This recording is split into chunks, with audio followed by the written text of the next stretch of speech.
I obviously misheard Anthony Albanese when he promised to raise standards in Parliament. He must have said razz standards, because that's exactly what his government is doing. Having failed to prevent the release into the community of an asylum seeker who raped a small child, they've decided to distract attention from their own miserable performance by blaming Peter Dutton and going as far as calling him a pedophile protector. Now, you would have thought the government had learned their lesson, having lost the referendum on the Voice, not least because they demonised everybody who opposed them. But it seems not. They're calling Peter Dutton a pedophile protector. Here's Aged Care Minister Anika Wells speaking on the Today Show this morning. The Home Affairs Minister has accused Peter Dutton of being a protector of pedophiles. Do you agree with that?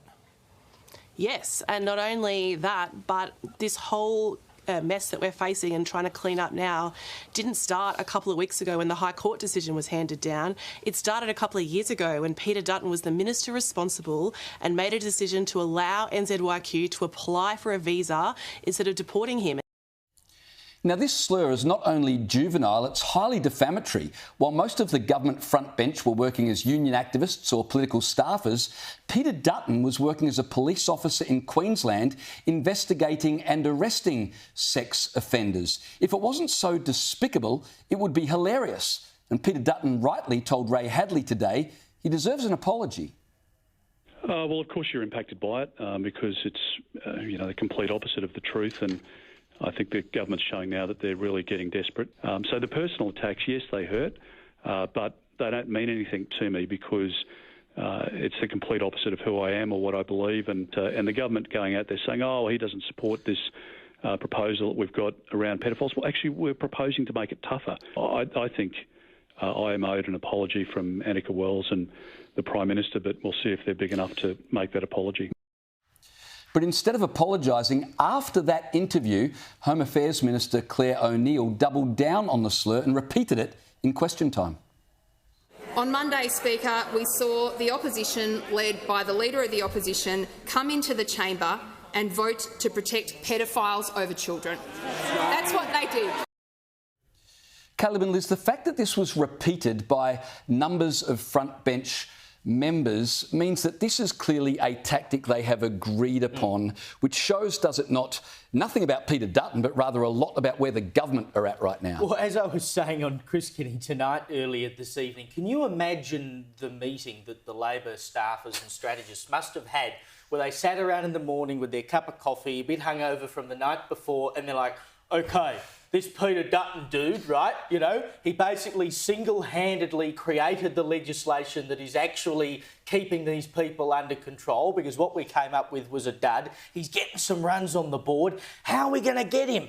I know. We'll bring out the paedophile line. Like, can you... Seriously, that is all the thought they must have put into it, because it looks so stupid. And all they've had to defend themselves against their own ineptitude when it came to these people being let out of detention after the High Court ruled that it was illegal to keep them detained, is to blame Peter Dutton. At every single turn, Claire O'Neill, the Home Affairs Minister, and Andrew Giles, the Immigration Minister, have just kept saying, well, I mean, this happened under Dutton's watch, and Dutton could have done this, and Dutton could have done that. I mean, you'd be forgiven for forgetting that this mob have been in power for 18 months and were in power when these people were released. They could have come up with all manner of legislation and refused to do so.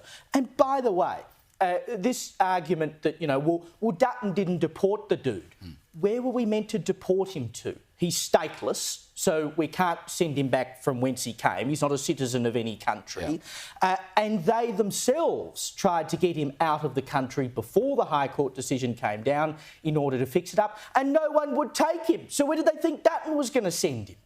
This slur is so outrageous, Liz. Does it backfire against the government? I mean, people surely see through this. Oh, you can smell the desperation, and that's what this is. I don't know if I was Dutton that I would have highlighted it all that much. Sure, if they keep it going, I would. But maybe the whole point of his highlighting it is to highlight their desperation. Yeah, I think the point is to keep it going because it's all they've got. Sure, because the latest polls show they're doing very badly. It's probably going to be a steady decline from now until the next election. Who knows? They could pull any number of rabbits out of a hat before then. But right now, the voice has failed. Cost of living crisis is, we hope, at a peak. It could get worse. Nothing's looking up for them whatsoever. It's been scandal after scandal. If it wasn't the 12 boat people arriving last week because they've abjectly failed on border security, then it was the weeks previous and the issue that we're discussing right now. So it smacks of desperation. It's not that they didn't have the point, because all they've stated is that you had the chance to deport him and you let him reapply. Using your ministerial discretion, you allowed him to reapply for a visa instead. Now, any Aussie reading that, as I did today, is just like, I'm sorry, are we talking about the same Dutton? But as you've rightly pointed out, and no article reminded people of this reading the fact today, they're just getting the, oh, Dutton could have and he didn't. Nobody's reminding them in the same breath that these guys tried to do exactly the same things. Yeah. Oh, hit up all our Five Eyes counterparts. Nobody would take him.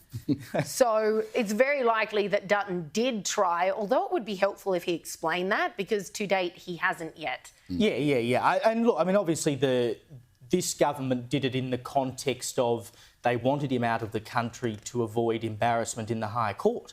I mean, at no point before this High Court case was being run did Claire O'Neill sit down and go through a list of detainees and say, well, I want this bloke out and I want this bloke out and I want this bloke out. It was only when they thought it might look bad for them that they even thought of the idea either.